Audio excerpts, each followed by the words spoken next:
Today on Mad Goblin, we're boldly going where no goblin has gone before.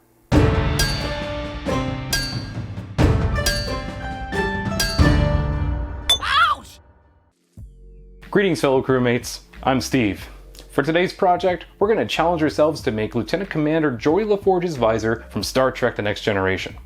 It's a great opportunity to complete a friend's Geordi cosplay and make something unique that's not your typical phaser or tricorder. We did a deep dive investigation into Geordi's visor. We gathered every morsel of information we can find from production photos, episodes, behind the scenes videos, interviews, and more. There are actually many versions of the visor, believe it or not. We have the pre-production visor, the tooth visor from season 1, the paired tine visor, the evenly spaced tine visor, the close-up visor with mesh, the chrome visor, the all-silver visor, and that's not even getting into all the variants with different head support options. So, which version do we pick? Well, let's head on over to the comm panel simulation and examine our design choice. We wanted to remain faithful to the original designs while modifying it to our needs. We decided to go with evenly spaced tines as that is arguably the most recognizable design. While no dimensions are published, we do know that the tines are 1/8 inch in diameter. With this measurement in mind, we can gain fairly accurate relative measurements to the rest of the visor. The visor is broken down into several segments. The frame itself is split into 2 parts for easy and clean printing with no supports needed. We've included keys for stability and to ensure alignment. For the tines, you want to use 1/8 inch brass tubing. However, due to time constraints, we had to opt for solid brass rod instead. This is fine for display models, but keep in mind if you're using it for cosplay, it adds significant weight over tubing. To save you the trouble, we've done the math on our end. The notches that hold the rods compensate for their taper, so that you'll only need to cut 20mm lengths instead of varying sizes towards the ends. For the bottom plate, we designed a nose support that is more in line with the plate itself, giving more room for vision without having anything blocking your sight. The top and bottom plates were designed with our friend's head shape in mind. This is why we designed them to be separate, since the default design may not fit you. You can modify the mesh or make EVA foam inserts instead. For the red hollow foil inserts on the side of Geordi's visor, a few people have recommended this foil tape. Instead, we're going to look for alternatives. We actually struck gold with this gift bag. It has the perfect red circular pattern we needed, and it was under $1. Computer. Replicate visor STLs located on local storage device.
This has been an incredibly fun project for us to make, especially geeking out about being able to hold an actual Geordi visor. However, we did encounter some problems throughout the build process. Initially, we ran into issues with print tolerances. While our model was completely accurate in Cura, the prints had issues aligning. So many test prints later, we had a working tolerance. Paint was another issue. It seemed it wasn't curing correctly, which caused cracking and separation on the touch. We never really encountered this issue, so we believe the can may have been too old. We ended up switching brands, and the result was night and day. Thankfully, with some hard work and revisions, we solved the issues and we ended up with a prop we were extremely happy with. If you want to make your own visor for display, or for your very own Trek cosplay, we'll be uploading the model to Thingiverse, so feel free to download and tinker to your needs. But before we go, Captain, the final result is ready.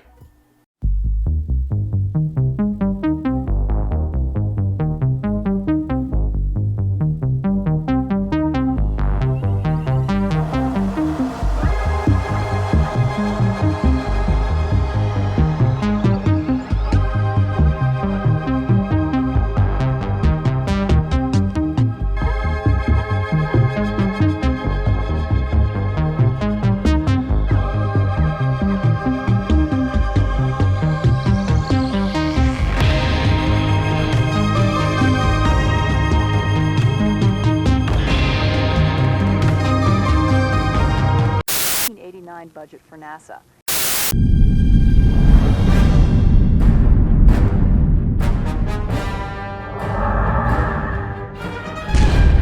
Bridge to engineering, Mr. La Forge. Why isn't my ship moving?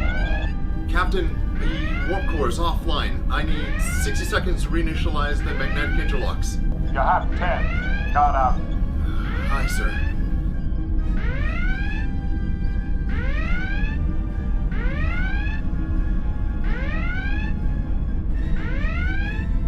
Sir, the antimatter containment fields are collapsing.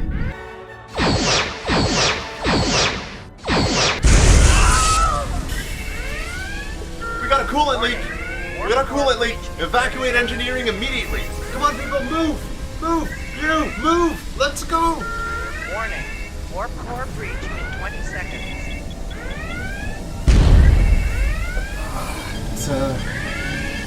Pressure's a bit beyond regulation, but if I transfer from the primary IRC to the secondary... 5 seconds. Bingo! Captain, the warp core's back online. It's not very stable, but it'll get us out of this mess. Understood. Keep me informed. Got out.